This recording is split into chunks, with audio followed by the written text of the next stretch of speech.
Je suis ta part d'enfant.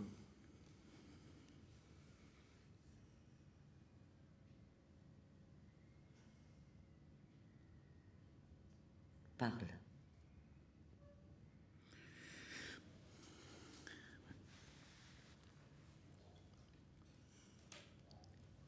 Doucement, doucement, doucement s'en va le jour. Doucement, doucement, à pas de velours.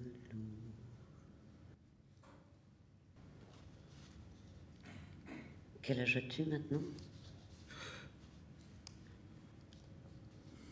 Depuis le début, attaché, la même position.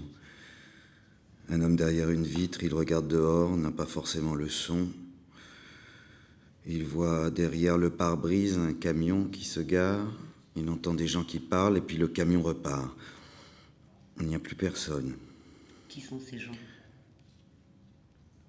Pourquoi ne font-ils pas signe? Avant, il y a longtemps, en ce temps-là, les autos consommaient beaucoup d'essence.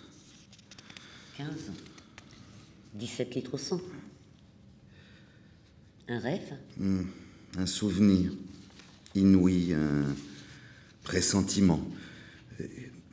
Nous étions sur la route des vacances, nous étions en voiture. C'est lui qui conduisait. Je le sens encore s'effondrer sur moi, perdre le contrôle du volant. Et l'auto qui commençait de verser. C'était l'été. 39. En 39, tu n'étais pas né? Non, pas pu retenir le chiffre, aucun chiffre sur le cadran. Il fallait 8-10 heures pour aller de Paris à Villers. Combien de litres au 100? Une question qu'il ne faut pas me poser jamais. D'ailleurs, je n'ai pas de voiture. Reprenons. Pour faire un récit, il faut qu'il y ait un chiffre, une date. Pour raconter l'histoire de sa vie, il faut d'abord l'avoir vécue. Aussi, n'est-ce pas la mienne que je raconte? Au moment de commencer, je vais sur le lit, je reste dans le noir, comme un adolescent qui guette le désir monter en lui. Mais ce n'est pas le désir qui vient, ça remonte à mon cerveau comme sperme, sang, lait. Je cherche le numéro du psaume, l'immatriculation de la voiture, le mot hébreu correspondant au chiffre de la dernière note, de la dernière chanson. Je reste dans le noir. Le monde est silencieux, j'ai beau taper du pied, il ne répond pas. Fais un effort. C'était en doublant? À la sortie de Paris? Pas pu lire la plaque, ni les initiales, trop vite. Était-ce le petit cirque? Les camions de pompiers avaient déroulé leurs lances. C'était magnifique. Oui, je me souviens seulement des sirènes. Le premier mercredi du mois, à midi, et midi passé d'un quart d'heure. Je pense à toi qui ne dors pas. Je pense à lui, depuis 50 ans, debout dans son lit, à hurler sans voix. Pas de jour, pas de nuit. Tu avais conquis la mort, oui, mais toute la nuit ta lampe restait allumée. Tu es un Dieu vivant et mort. Je pense à toi debout, dans ta voix, à hurler sans lit. Je pense à toi. Parle. Parle encore. La voiture roulait à tombeau ouvert, à tombeau, oui, attachée sur le siège. J'avais les yeux rivés au compteur, les chiffres défilaient sans fin. Je regardais le bras de mon père, sa main sur le volant. C'était avant. Je n'ai pas de souvenir précis. Mais si, il y avait un poste à essence à Elbeuf. Il fallait prendre le bac à Crickbeck. Oui, et... voici la scène. Sur la rive maintenant, je vois nos meubles entassés qui brûlent. Nous nous endormions toujours au moment de l'arrivée. Tu te souviens? Lorsque nous arrivions à la villa, nous ouvrions grand les fenêtres, l'air s'engouffrait dans les pièces, soulevait les housses blanches des fauteuils, des canapés. Les fantômes de l'été passé venaient à notre rencontre, comme des chiens soumis. Mais je ne vois que du blanc. À la villa, nous dormions dans les chambres sous le toit. Il fait soleil, clamait mon père le lendemain de notre arrivée. Tu vois bien? Le voici, immense, dégoulinant d'eau après sa douche glacée. Il sifflait le réveil militaire et faisait claquer les portes. « Réveillez-vous, il est 8 heures. Ça a l'air d'être une journée splendide. » Il tirait les rideaux de la chambre. « Regarde cette belle journée. Comment pourrais-tu vouloir la gâcher ?» C'était les vacances. Il fallait se lever tôt, être en bonne santé. Non, c'est de l'eau qu'il sortait, tout dégoulinant. C'était la plage de Villers. Il riait comme un enfant. Il était encore presque un enfant. Il avait son maillot noir à bretelles. Il sortait de la mer. Il ne disait rien encore. Moi, mon père. Toi. Moi, mon père. Non, toi. Mon père. Mon père, d'une grande élégance, d'une très grande prestance, d'une grande tenue morale. Moi, mon père. Tu t'es d'abord habillé chez Ted Lapidus, puis chez Smalto. Et un jour, tu as eu soif. Te voici à 4 pattes dans le parking souterrain de l'hôtel à lécher la flaque d'eau. Te souviens-tu quand tu buvais à même les flaques? L'élégance de mon père était élégant, jamais plus élégant que lorsqu'il se sentait souillé, élégant jusque dans les flaques, dans le parking souterrain de l'hôtel. En 39, il n'y avait pas de parking dans les hôtels, pas souterrain. Mon père portait vraiment des vêtements hors de prix. Hors de prix, le père, un Dieu vivant. Tous sont morts autour de lui, il est resté le père, intouchable, corps en bois. Je me voyais comme les bêtes dans les fêtes foraines ou dans les cirques plutôt. Oui, ce sont dans les cirques quand 2 personnes se glissent à l'intérieur d'une housse pour faire le cheval. J'étais comme le cheval fou, dans le cirque de moi, mon père. Un cheval en 2 morceaux, Stücke, Schmattes, Figuren. Je me souviens de ce petit pantin de bois que tu avais eu pour Noël. Tu l'avais assemblé patiemment. De rage, il l'avait cassé en 2 morceaux et jeté au feu. Les pièces, chiffon. Il y a une chose que je ne supporte pas. Mon père, qui est un homme raffiné, élégant, policé, un vrai humaniste, la nourriture peut révéler chez lui une bestialité. Durant les repas, la tension est grande. Mon père est déjà à table, tête baissée, épaules rentrées. Il avale sa nourriture si rapidement qu'il paraît ne pas la mâcher, ne relevant la tête que pour regarder ma mère, se demandant pourquoi elle ne s'est pas assise. Quand je pense que tu laisses toute cette viande-là autour de l'os, alors que nous, avec 700 calories par jour, il a toujours une façon de manger sa cuisse de poulet, une manière d'avoir peur qu'on lui pique des trucs dans son assiette qui m'ont toujours effaré. Quand je suis en vacances avec lui et mes enfants, quand ma mère ou ma femme voit qu'il en reste dans le plat, il demande toujours sa part. Il est très jaloux sur la nourriture, il a une forme de voracité qui ramène tout à coup de la bête là, dans la pièce, qui n'a aucune raison d'être aujourd'hui. C'est là que s'exprime la chose? Oui. Quand j'étais enfant, mes parents m'ont emmené au Club Méditerranée. Quand j'ai vu le gâchis de nourriture, les gens qui se servaient des assiettes pleines et qui en laissaient plus que la moitié, le 3e jour, j'ai mis le feu à une partie du club. J'étais révolté d'être dans cet endroit-là. Pour moi, c'était la décadence de Rome, voilà. Tu le sais maintenant. La chose s'invite tous les jours à table.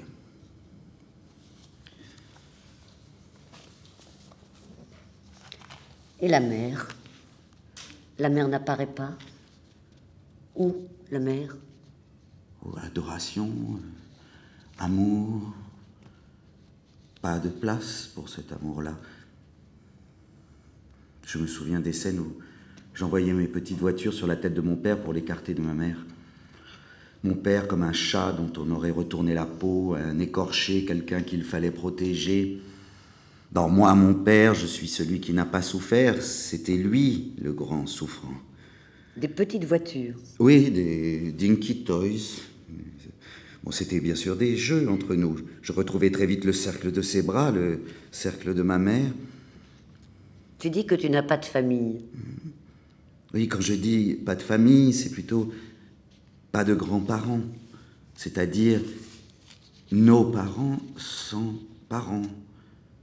Je n'ai pas vu mon père avec son père. Boire avec lui un Pernod, un Ricard, boire avec lui un ambassadeur, boire avec lui pour lui emprunter de l'argent pour agrandir la maison. Ni mon père avec sa mère. Lui acheter un gâteau chez Butard pour le thé, lui acheter des fleurs, un cache-nez, un fauteuil de repos. Un cache-pot. Commander pour elle. Un couvre-lit. Oui, à la Redoute. Aux Dames de France. Aux Trois Suisses. À Manu France. Commander pour elle aux Bergères de France. À la Ville du Puy. À la Camif. Commander au Textile des Vosges. À la Samaritaine. À Prise Unique. Commander pour elle un couvre-lit tout neuf.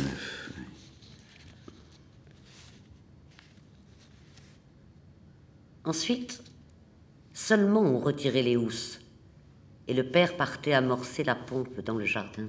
Une odeur de lilas fraîchement coupée entrait violemment dans la pièce, et ma mère se tenait sur le seuil. Ah, c'est...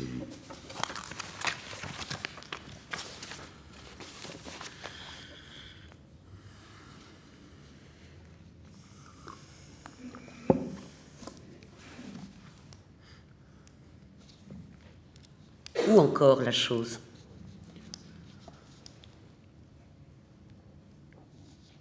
Mais dans ma famille, il n'y a jamais de fête. Dans ma famille, on refuse les décorations, les mariages, les enterrements, le bal des Catherinettes, les jubilés. De temps en temps, on fête les 50 ans d'un cousin, mais c'est extrêmement rare. Moi, je marque tout. Je suis né dans un monde... En mai 68, tous les enfants des petits bourgeois envoyaient par-dessus la tête les formes, les rites, à savoir cravate, chapeau, parapluie, gourmette, argenterie. Ils envoyaient par-dessus la tête les pleurs et les tombeaux. J'ai détesté ma génération. Il faut des rites, des habitudes. Et ma mère avait réuni la famille sur la question du caveau. Il était trop petit. Fallait-il racheter une concession ou pas? Mon père a dit... Moi, je veux être incinéré, mais avant tout, je ne veux pas vous faire souffrir, c'est à vous de décider. Je lui ai répondu... Mais pour moi, c'est insupportable que tu te fasses incinérer, je n'en veux absolument pas. Tu comprends, ma mère est partie comme ça, il n'y a aucune raison que je sois, moi, enterré, que j'ai les honneurs de la sépulture. Je ne veux pas être enterré, je veux disparaître comme a disparu ma famille. Voilà sa formule. Et moi de lui répondre, mais tu peux avoir une sépulture car tu as des enfants qui t'aiment, qui peuvent te rendre ces honneurs. Ces honneurs, répétait-il, excédé. Il n'y a pas de tombe pour ceux qui sont morts dans les camps. Il n'est pas le seul à vouloir être incinéré aujourd'hui. On ne bâtit rien avec de la cendre. Les morts sont les pierres de nos maisons. Pas de tombe, pas de description possible. Les morts sont les pierres de nos phrases, sont les mots que nous habitons. En attendant, je suis le seul à entretenir le caveau de famille, un caveau vide. Pourquoi? Pour aller y pleurer? Je n'ai pas de chagrin. Un jour, j'ai dit que mes proches soient vivants ou morts m'est indifférent. Ce qui mène les hommes à leur perte, m'avaient appris mon père et ma mère, ce sont les sentiments, jamais la volonté. Il fallait bannir tous ces déchets, l'émotion. J'avais donc construit une chambre forte où j'entassais tous ces déchets. Ces émotions étaient-elles seulement les miennes? Étaient-ce seulement des émotions? Des fouets, des pistolets, des bottes, des couteaux et des seringues, des collines de valises, des montagnes de chaussures d'enfants. Notre monde est plein d'émotions qui n'appartiennent plus à personne. Elles errent comme des chiens Un jour, il faudra que je tombe dans la chambre forte ou que je la précipite avec moi, que je plonge du haut de la falaise, oui. La vie me fait tomber, les événements se dérouleraient sans moi. Et quelqu'un finirait bien par prendre la parole pour dire qu'il avait entendu, parce que quand on tombe, on crie, et quelqu'un finirait bien par entendre.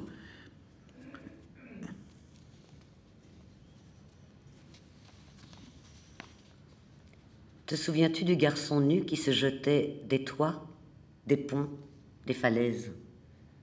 T'en souviens-tu? Oui, un gueux. Il s'allongeait nu sur le marbre des fontaines. Un cheval courant fou sur la plage. Oui, un cheval galopant très souvent dans mes rêves, oui. Le lilas écrasé sur les flancs, les jonquilles sauvages, les odeurs violemment arrachées. Un cheval de ce qui fut mes rêves, oui, courant fou sur la plage. Tu vivras poétiquement énormément souvenirs de tes rêves. J'ai comprimé ma tendresse dans 2 lourdes valises et j'erre sans fin parmi la ville. Le monde est silencieux, j'ai beau taper du pied, il ne répond pas. L'horloge est détraquée. Ophélie fait refleurir les violettes. Je répète, Ophélie fera refleurir les violettes. Que hora son, mi corazón? Quelle heure est-il, mon cœur? Le monde entier dépend de tes yeux purs et tout mon sang coule dans leur regard. Quelle heure est-il, mon cœur? Si seulement tu pouvais me dire l'heure. À force de ne pas savoir l'heure, nous commencions à nous poser ce genre de questions stupides. Est-il plus sacrilège de faire un abat-jour avec la peau d'un homme ou avec un rouleau de la Torah? L'ange liberté ne s'avance plus parmi les morts. Je vois le corps blond des hommes baignant dans le sang fumant de Syracuse. Je cherche parmi l'ordure du temps. Le mot sang, le mot silence ont même racine en hébreu. Et l'homme qui est tiré du mot sang est sans cesse menacé du silence. Quelle heure est-il, mon cœur? Monsieur Weinstock t'a donné des épluchures. Il t'avait appris l'hébreu à Lyon. Et quand tu es arrivé là-bas, il t'a donné des épluchures. Pas de l'ovomaltine. Souviens-toi. Il n'y aura ici de nom propre que pour les bourreaux. Souviens-toi. Je cherche parmi l'ordure du temps. Il est minuit moins le quart. J'ai encore 19 ans pour un quart d'heure. Dans le reflet du tableau, je viens de m'apercevoir que j'avais une bouche de femme. La trotteuse passe sur l'heure comme la mort sur tes paupières. Oh, j'aimerais commencer cette vie par un acte majeur et je vais aller me coucher. Je cherche parmi l'ordure du temps. J'ai 66 ans. J'ai 45 ans. J'ai 20 ans. Plus tard. Plus tôt.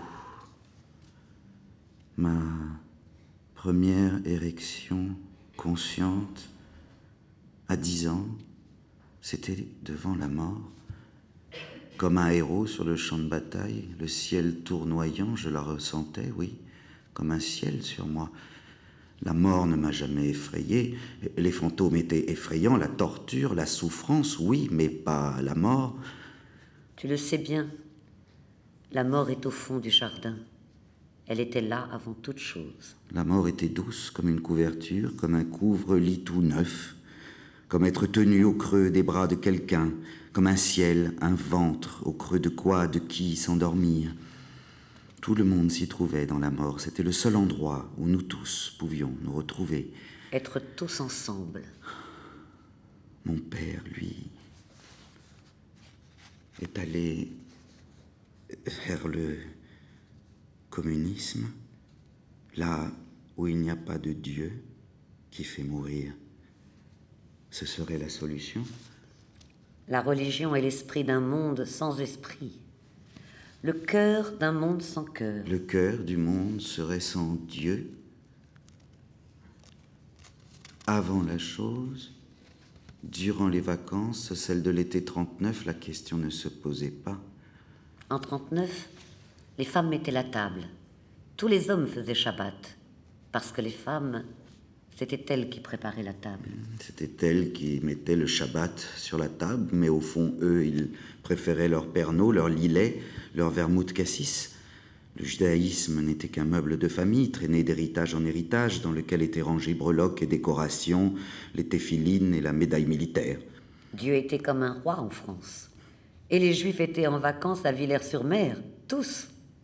Bientôt, Le monde entier serait en vacances à Villers-sur-Mer. À Deauville, à Blanville-sur-Mer, à Oulgat.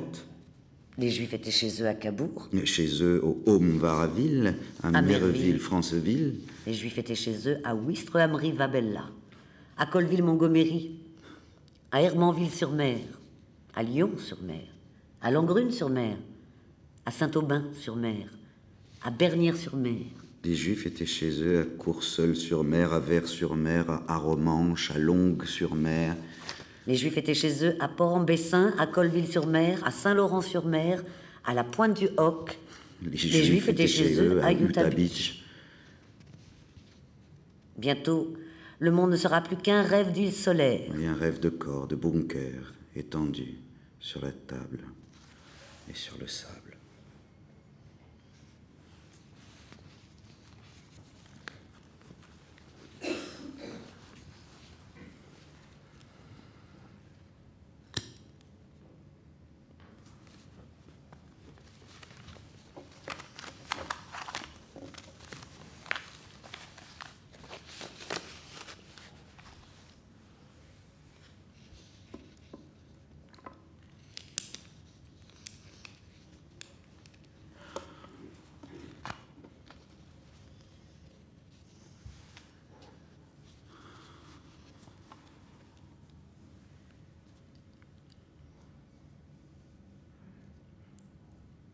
J'ai plongé.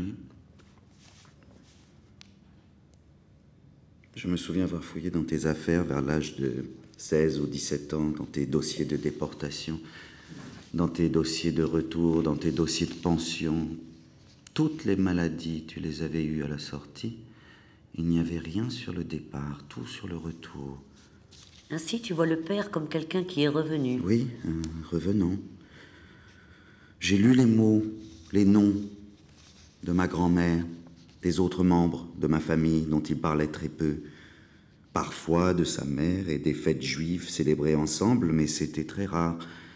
J'ai aussi trouvé une carte des mouvements unis de la résistance, sinon rien. Bon, je suis né du côté de ma mère dans une famille riche, bourgeoise, servie par des domestiques, mais j'ai toujours eu conscience que tout cela était un décor. J'ai toujours eu conscience que tout peut s'effondrer du jour au lendemain, et c'est ce qui m'en a fait goûter la beauté. Derrière l'ordre harmonieux et réglé demeurait un mystère de désordre, et je n'aime pas le désordre. Enfin, j'ai fait une préparation militaire supérieure pour devenir officier. J'ai toujours considéré qu'avec la violence, il fallait mettre des gants. Aussi, dès que j'eus obtenu mes galons, j'allais m'acheter chez le bottier du camp des gants de peau. J'étais à la fois très respectueux de la loi et en même temps, mes supérieurs l'avaient bien compris, j'étais un élément qui n'est pas si contrôlable que ça. La loi, elle, était faite pour moi. Je tenais à la faire respecter, mais peut-être que moi, je n'en sais rien. Je m'estimais au-dessus des lois. Tu ne m'as toujours pas dit ton âge. Pour commencer, il faudrait dire comment on a essayé de faire taire le chant en moi, en brouillant tous les chiffres. Comment on s'est tout d'abord adressé à moi comme au fils d'un mort. Il y a une date, un jour où tu es né. Oui, je suis né en 1961. Adolescent, quand je disais que mon père avait été là-bas, on me répondait toujours « Et il est revenu ?» Tu comprends ? Ce que je tente de te raconter, c'est l'histoire de ce fils né avant 1944 et qui n'est pas moi, ce fils qui me suit comme mon ombre, alors que je voudrais vivre dans la vérité, me coucher heureux comme un chien dans une flaque de sang, de soleil. Assez le père, il fait porter les ombres. À l'âge que j'ai, je ne suis pas sorti de cette ombre gigantesque. Je suis, moi, mon père, fils de la chose. Mais il est revenu. À chaque fois, quand je disais, nous étions à la fin des années 70, que mon père était parti là-bas, mes camarades répondaient « Et il est revenu ?» Aujourd'hui, je fais partie du monde adulte, c'est moins frappant, mais à 18 ans, c'était très étrange. Du fait de la parole des autres, j'étais né en 42 ou 43, en 1940, avant, en 39. Tu n'étais pas né. Durant l'été 39, tu n'étais pas né. Ce n'était pas toi. C'était d'autres vacances et d'autres lieux. C'était d'autres personnages. Je suis né durant l'été 39. Je suis né à Villers-sur-Mer, à la Villa Marcel, derrière les cabines de bain, les cabines rayées. Rayées, oui. J'avais 6 ans quand mon père est revenu. Je ne l'ai pas connu, je jouais encore dans le sable. C'était avant. Voilà. Moi, mon père. Les dates sont mélangées. Suis-je un être humain? Non, plutôt un coffre-fort dont on aurait perdu la combinaison. Arrêtons là. Non. Toi. Toi, bien en face de lui.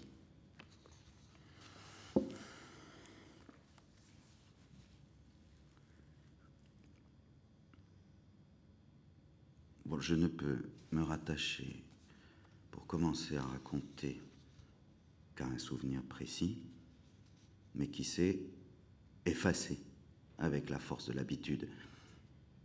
Je suis sûr que c'est de cette vision que tout provient. La façon dont mon histoire, au lieu de s'écrire, s'est chiffrée. Je sais. Nous savons tous. Depuis la chose, le monde s'écrit dans ce langage. Oui, je n'ai pas de souvenir précis, mais je sais que ces chiffres me terrifiaient. Je n'ai jamais pu retenir le nombre qui est au bras de mon père, jamais, contre toute logique. J'aurais trop peur de retomber sur la somme exacte. Donc tu le connais. Dis-nous le nombre. Non, le nombre qui est au bras du père, à ton bras, c'est un souvenir, une buée, un fantôme.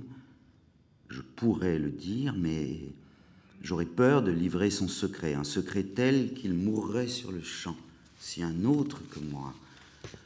Parle. Je suis ta part d'enfance. Je sais juste que ce chiffre est précédé d'une lettre. C'est la première lettre de l'alphabet, la lettre A. Cette lettre en hébreu n'est pas prononcée. On dit seulement qu'elle est aspirée, qu'elle essouffle. Cette lettre est silence. Aleph. Et avec les ans, le tatouage a bleui. Il passe, il est visible de très loin. Mais c'est de très près que je l'ai vu. Bébé, j'ai appris à compter sur le bras du père. J'ai appris les chiffres avant les lettres. Voilà pourquoi j'ai eu toute ma vie, et jusqu'à la nausée, une horreur indescriptible des mathématiques. La lettre qui est avant le nombre, donc tu la sais. Et après? Non, pas pu aller plus loin. Moi, j'étais l'esclave de mon zéro. Tous les chiffres se brouillaient à vue, instantanément, et leur somme était nulle. Considérons que... J'ai dit une fois que le langage des mathématiques était fasciste, et j'ai vu ma tante pleurer. Jamais pu lire un nombre. Considérons que, admettons, considérons que... À quelle part d'esclave s'adressait-on en moi? Dès que l'impératif pluriel était employé en cours, je me retournais vers le mur du fond, tapis dans l'ombre, l'œil sec, dos retourné. Je n'admettons pas que, je ne considérons pas. Le professeur venait-il me sortir de ma bouderie, qu'il me trouvait alors avec le regard humide et tremblant, un regard, j'imagine, terrible? Je sais. Un regard de tueur ou d'agneau. Un regard comme seuls les enfants... Excuse-moi. Au bout du compte, il est resté la lettre A. Tu aurais pu tout reprendre à partir de là. Le ciel est resté fermé pour moi, pas celui des mathématiciens et des philosophes. D'ailleurs, les mathématiques, comme le ciel, sont mortes là-bas. Cette lettre, Aleph, est l'ombre et le souffle, et la clé de tous ces chiffres. Et si ces chiffres étaient un instrument de musique, on dirait que cette lettre en est l'âme. Soit. Il me reste le A de l'âme de mon père, mais j'ai considéré toute mon enfance ce chiffre tatoué, muet et stupéfait. Mais après, tu en as bien fait quelque chose. J'en ai fait de la fierté. Raconte. Un jour, dans les vestiaires du Racing, je me souviens, dans l'odeur de vernis et de camphre, avoir vu sur l'avant-bras d'un partenaire de tennis de mon père cette cicatrice courant comme un serpent muet. Et mon père m'a dit que certains déportés font enlever leur tatouage. Il ne m'a pas dit que lui, il avait choisi lui, de le garder. Et nous étions sortis, les shorts éclatés au soleil, la terre buvait mon sang. 40-15. Avantage-service. Je savais, en les regardant jouer, qui était mon père. J'en étais fier. J'étais fier que mon père ne l'ait pas fait enlever. J'ai pensé à la circoncision de Moïse, au sang du prépuce de Moïse coulant plus tard dans le pays de Midian, au sang mouillant le sable pour réparer la chute, retrouver la lumière. On n'écrit pas l'origine. On ne l'écrit pas. Et pas sur la peau. Parce que l'homme est lumière. Oui, on n'écrit pas sur la lumière. Par la suite, ce tatouage, j'en ai fait l'âme de mon père. Je le cherchais partout. À la plage, le sang ne coulait pas sur le sable. Au lieu d'acheter des chouchous, des amandes grillées, je regardais les types passer, je les poursuivais, je leur demandais de me montrer leurs bras, j'arrêtais des inconnus. Non, je mens. Je me voyais les poursuivre, mais je ne le faisais pas. Une autre fois, tu as pris le stylo. J'ai noté les numéros sur un bout de papier et transformé la lettre en chiffres, et ainsi obtenu un numéro à 7 chiffres, et composé le numéro sur le cadran du téléphone. Une voix a répondu à l'autre bout du fil et demandé des nouvelles de mon père. Allô? Allô? Et une autre fois, j'ai additionné tous les chiffres du tatouage et obtenu un numéro à 2 chiffres, suis allé dans la Bible, suis allé vérifier le numéro du psaume, c'était le numéro 72, celui qui commençait par l'orgueil et leur collier, la violence, l'habit qui les couvre. À force, tu as perdu la mémoire des chiffres. Disons que tout cela est devenu officiel. Je me souviens d'une prof communiste qui nous parlait de la chose. Je me souviens d'être sorti au moment où on nous a projeté un film documentaire sur les camps, ou les diapositives, je sais plus. Je suis sorti de la salle, c'était insupportable. La classe entière buvait du sang de buffle, prenait des notes, allait cracher son petit 6 millions de morts pour l'interro, et puis bravo. Moi, je restais pur de toute contamination. J'étais le seigneur de mon zéro, j'imitais mon père en tout. Je sortais de la salle, la terre, elle buvait tout mon sang. Décris-moi ta chambre. Pas de chambre. Mesurons le temple de ta mémoire. Tu verras, elle ressemble à une chambre d'enfant. Pas de mur, que du son. Expulsion. Je me souviens des sirènes du premier mercredi du mois, à midi, et midi passé d'un quart d'heure. Je pense à lui, depuis 50 ans, debout dans son lit, à hurler sans voix. D'autres sons. Fais un effort. Plus tard, la télévision, parfois, à table. Il arrivait qu'on regarde des émissions historiques. Les apparitions de Hitler étaient insupportables. Et le mot de Bosch revenait à l'occasion. Il y avait chez nous une perception très à fleur de peau de ce qu'était l'Allemagne, les Allemands. Mon père, ils avaient un haut-le-cœur, une aversion, étaient au bord de quitter la pièce. D'ailleurs, on changeait de chaîne très vite. Jusqu'en 1975, il y avait encore les actualités au cinéma. Et mon père me mettait les mains sur les yeux quand il y avait des scènes de guerre. Je voulais te protéger de cela, m'a-t-il dit plus tard. J'espérais que de cette violence, tu serais sauf. Doucement, doucement, doucement s'en va le jour. Et de cette violence, tu as été sauf? Un jour, je suis malade, grelottant de fièvre. Mon père me dit d'un coup de froid, « Ça n'existe pas. » Je lui réponds qu'il est de mauvaise foi. Il rétorque, « En Pologne, les coups de froid par moins 40, ça n'existait pas. » Il a été un médecin qui a appris à ses malades à souffrir, comme lui. Ordonnance vierge. Pour être plus fort que la souffrance? Il n'a jamais été malade. Toutes les pathologies concentrationnaires, il les a eues, mais par la suite, il n'a plus été malade, jamais. D'ailleurs, dans ma famille, on ne souffrait pas. En 1993, au moment de prendre sa retraite, de passer la main à son successeur, il est pris d'une violente fièvre. Le voilà, avec 40, grelottant dans son lit. On a cherché ce qu'il avait, des examens partout. On finit par isoler un bacille, tuberculose intestinale. Alors c'est rare un bacille de nos jours. C'est une maladie du Moyen-Âge. Ce n'est pas moderne, c'est une maladie de la honte. J'ai un peu honte. Son chirurgien finit par avouer, oui, il est possible que ce foyer soit là depuis 10, 15 ans, depuis 20 ans. Il est possible qu'il soit là depuis 50 ans, en sommeil pour ne se réveiller qu'aujourd'hui, où le père n'a plus personne à soigner. Je vais voir mon père dans sa chambre d'hôpital, je le revois encore dans sa robe de chambre avec ses pantoufles comme 2 excuses aux pieds. Et mon père me dit... Je m'aperçois que toute ma vie a été non pas un échec, mais que je me suis beaucoup leurré. Toute ma vie, j'ai été dévoré par un incendie. J'ai voulu jeter une couverture dessus et ça n'a servi à rien. Il a aussi dit qu'il se sentait comme une femme violée.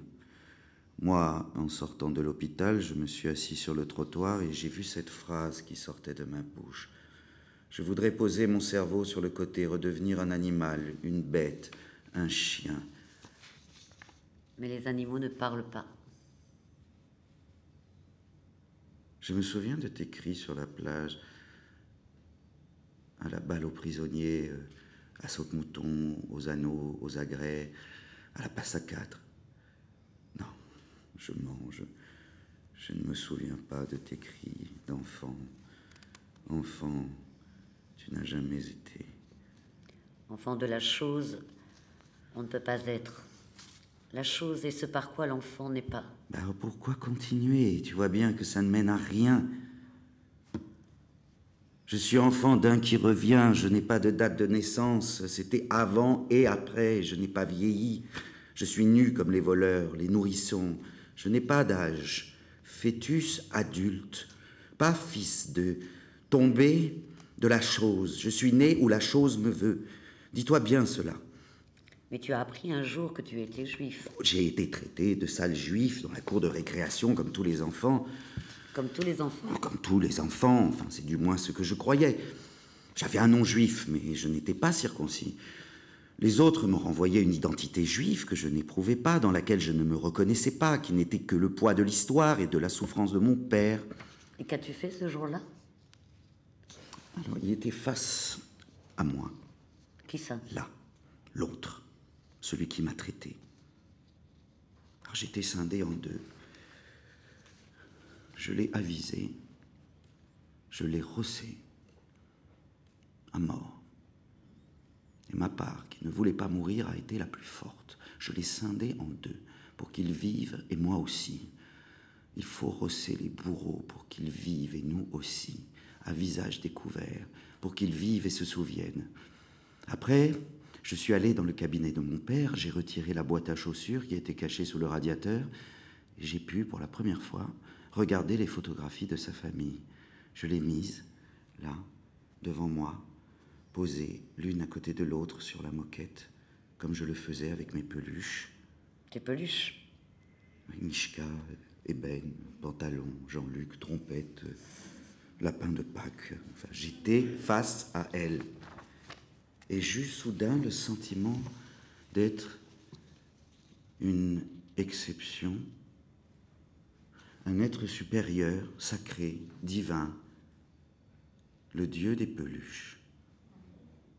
Et l'expérience qu'avait vécue mon père me sacralisait aux yeux des autres. J'avais désormais une mission. Il me fallait sauver, empêcher ce qui pourrait aboutir au chaos, parce que, au fond, derrière le désordre des choses, c'était la chose qui était là, tapie dans l'ombre, l'œil sec. Continue. Mesurons le temple de tes rêves. Mais quand j'étais enfant, je me rêvais derrière des barbelés, dans une situation d'angoisse, de ruine, de mort. Je faisais aussi un cauchemar très angoissant. Au milieu d'une nuée très lourde et très noire, je voyais un personnage qui souriait dans un fauteuil à bascule. J'avais un sentiment diffus de peur. Quand j'étais plus jeune, je voulus lui prendre le pseudonyme de Emmanuel Angstkind, enfant de douleur, enfant de souffrance. Mais Manuel, c'est aussi l'enfant sauveur. Oui, sauveur. Et plus tard, adulte, j'ai fait un autre rêve. Cette fois-ci, le père n'était pas dans le rêve. Cela se passait avenue de la République. Nous sommes obligés de loger un officier allemand. Il s'avère que cet officier en annonce un autre, vieux, dirigeant d'un parti d'extrême droite, qui n'est autre que Hitler lui-même. C'est l'anniversaire de mon fils, Johannes, 2 ans. La grande table est mise dans la salle à manger. J'attends mes parents, mais j'ai aussi prévu le couvert de ces 2 officiers. Mon père me dit qu'il va pouvoir enfin leur dire tout ce qu'il a sur le cœur. J'en éprouve un énorme soulagement. Et grâce à ce rêve, j'ai commencé à lui poser des questions en douce. Où est-ce que tu étais à ce moment-là? Qu'est-ce que tu as fait à ce moment-là? Et j'ai pu avoir, oui, la force de le faire souffrir en lui posant ces questions. Car avant, la vérité était douleur, et la douleur impossible, donc la vérité était impossible. Non, pas de larmes. Nos pères ne pleurent pas. Ils ont éventuellement le regard humide, mais ils ne pleurent pas. C'est depuis le temps des rêves que j'ai eu la force de lui demander de parler de choses, de la chose, du jour où il a vu partir son frère torse nu pour être fusillé, de la séparation d'avec sa mère, du moment où il est tombé sur le sol glacé sentant la mort venir. Enfin, il m'a raconté beaucoup de choses. Ainsi, la chose est devenue plusieurs choses. Nous déjeunions en tête-à-tête, je me souviens, ça se passait dans un restaurant qui s'appelait l'Ange Gardien. Et mon père me raconte aussi certains déportés dont il était, lorsqu'ils sont rentrés des camps, ils se servaient à l'étalage, ils prenaient le métro sans billet, ils faisaient des faux papiers pour aller chercher leurs frères, ils volaient des jeeps, des uniformes, des trains. Des bandits? Des bandits, des monstres. Pourquoi provoques-tu les gardiens de parking? Et celui qui te dit où tu as laissé ta voiture, où est son crime? Un de mes amis m'a dit que son père, qui est aussi un rescapé, s'est mis à 4 pattes dans un parking pour lécher une flaque d'eau. Oui, on dirait qu'une ombre, qu'une présence invisible les traque derrière chaque concierge, chaque surveillant, chaque caissière, chaque sourire. Peut-être même chaque enfant. Souffre-t-il quand il parle? Je ne le saurai jamais. La honte, c'est le grand mot de mon père. C'est la honte de l'humanité. Il m'a dit, moi, j'ai vécu 2 fois la honte. J'ai vécu la honte de l'humanité dans les camps, et je l'ai revécu quand je me suis aperçu qu'en étant communiste, je soutenais Staline, le procès des blouses blanches et l'invasion de Budapest. Il a été défait 2 fois. Une fois dans son humanité, une deuxième fois dans ses espérances. La honte et la haine, c'est aussi le grand mot de mon père. Il m'a dit, ce que je reproche le plus aux nazis, c'est de m'avoir appris la haine. Et la haine, c'est comme un creux à l'estomac, c'est comme la faim, c'est comme un trou qui troue, tout l'être se retourne, peau à l'air. Toi, tu t'es d'abord habillé chez Ted Lapidus, puis chez Smalto, te souviens-tu? Un jour, tu as eu soif, et te voici à 4 pattes dans le parking souterrain de l'hôtel, à lécher la flaque d'eau. Te souviens-tu quand tu buvais à même les flaques? L'élégance de mon père était élégant, jamais plus élégant que lorsqu'il se sentait souillé. Élégant jusque dans les flaques, dans le parking souterrain de l'hôtel. Mon père était une figure. Eine Figur, pluriel Figuren, disaient les nazis du corps des déportés. Stücke, Schmattes, disait-il encore. Stücke, Schmattes, Figuren, jusqu'à la fin des temps. Voilà. Tu comprends mieux maintenant. Il y a en moi une forme de dureté. La vie n'appartient qu'aux gens qui se lèvent tôt. Je n'ai pas été l'enfant contre la blessure. J'ai été enfanté par elle. Par elle et contre elle. Le couple de ma mère et mon père s'est formé au sortir de la chose en 1945. Il s'est construit sur le couvercle de la chose. Ils ne se sont quasiment jamais embrassés. Ce n'était pas possible. Papa et maman formèrent un couple fréquenté par le marbre. Je ne sais pas jusqu'à quel point c'est présent dans mes fantasmes érotiques. Je sais que j'ai pu aimer à la folie des corps de femmes extrêmement minces, squelettiques. Cela fait partie de mes pulsions sexuelles très fortes, l'idée de revisiter ce corps, tous ces corps. Ces images reviennent parfois par flash, dans des moments de bonheur, le corps de ma mère, le corps de ma sœur, le corps de ma femme. Vous, les détenteurs du vivant, allez-y, pensez, restez immobiles. Dans votre monde, les femmes sont belles, minces, souples et incassables, les corps sont éternels, les odeurs sont subtiles, les sentiments sont fabriqués, les défauts gommés, masqués, refaits. Chez nous, la souffrance fait loi, condition d'existence et de conscience, avec l'odeur. Tu n'as pas connu l'odeur. Tu n'as connu que l'été. Tu n'as connu que le vent soulevant les rideaux de la chambre et le corps des amants par la fenêtre. Odeur du sel, du jasmin, odeur qui entrait dans la chambre par les fenêtres grandes ouvertes. Odeur des amants ce soir-là. Cette odeur d'elle sur lui, cette odeur sans fin pour un seul, cette proclamation d'elle sur lui que la peau seule connaît et publie dans la fin de tous les siècles, jusqu'à la fin du monde et dans le secret des matelas. C'est cette odeur de peau qui seule peut traverser la mort, que les mots ne peuvent dire, cette odeur sans mots, de citron, de sel, de solitude, cette odeur de la nuit rendue charnelle, cette odeur de l'être enfin matériel, mêlée aux bras, au rire, aux fleurs, cette signature qui s'efface tout en s'engageant en lui, plus profond que le coup d'une épée, la révélation de son être et sa blessure à jamais. L'avait-il seulement emporté, cette odeur, avec lui? À Bergen-Belsen, il y a ce corps de femme mince tiré dans le sable avant d'aller à la fosse. Et cette femme, j'aurais pu l'aimer. C'est elle ma certitude, c'est elle que j'ai choisi d'aimer pour la vie, même si c'est ma honte. Ai-je joui seulement une fois sans tomber dans la fosse de Bergen-Belsen? L'orgasme est un piaf qu'on étouffe dans son poing, et même si c'est ma tombe, je voudrais l'ensevelir. Ensevelir son image. J'essaye des musiques, mais aucune ne va, aucune ne convient. Je vis dans un monde où les sons et les images ne vont pas ensemble, depuis toujours. Oui.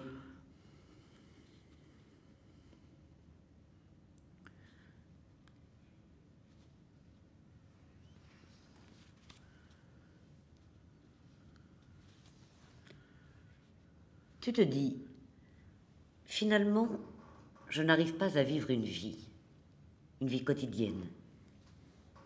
Tu as une maison, tu as des enfants, tu as une voiture et tu pars en vacances, mais il y a quelque chose qui est là, une sorte de blanc en toi, de lieu, de non-lieu.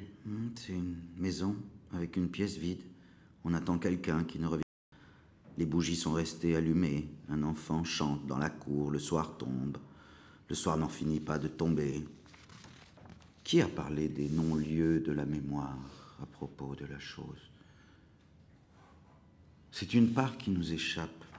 C'est ce qui fait que tu es un homme qui est tous les hommes et que tu restes une île déserte.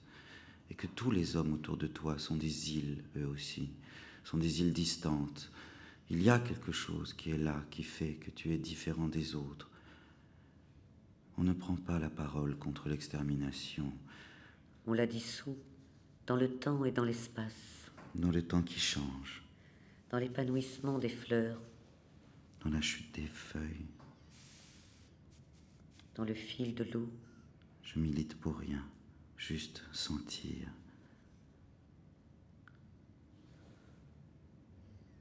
Quelle heure est-il, mon amour? Que hora son, mi corazón? Quelle heure est-il, mon cœur?